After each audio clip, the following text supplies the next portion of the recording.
Hello, everyone. Happy Tuesday. I'm back post-spring break, bringing you your Inspirational Vitamin.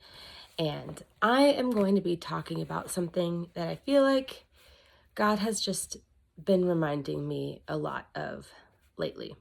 So we'll be reading in 1 John chapter 3. We'll read verses 1 to 3. And we're just going to talk about being a child of God, essentially. Because I feel like I was reminded recently, like just what it means to belong in the family of God. So we'll start 1 John 3 in verse 1. It says, "See what great love the Father has given us that we should be called God's children, and we are. The reason the world does not know us is that it didn't know him. Dear friends, we are God's children now, and what we will be has not yet been revealed. We know that when he appears, we will be like him because we will see him as he is. And everyone who has this hope in him purifies himself just as he is pure."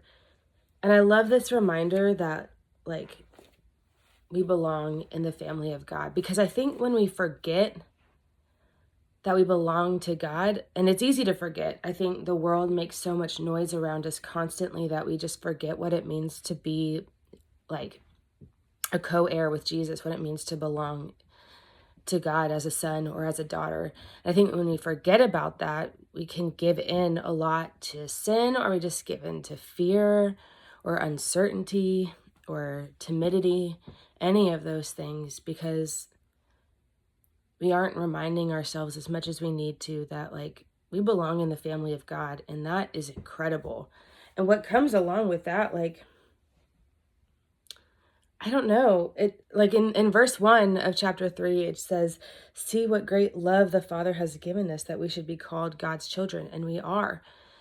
And that is incredible love that God has given us, that we should be called his children. I love that reminder. And I think we need to remind ourselves of that almost every day so that we don't give in to the doubt and fear and timidity that the world can give us instead. And this quote that I would like to read to you as well says, "God invaded your life as Father, Savior, and Helper. By grace, he made you a part of his family. By grace, he made you the place where he lives. And he did all of this so that you not only would receive forgiveness, but so that you would have everything you need for life and godliness."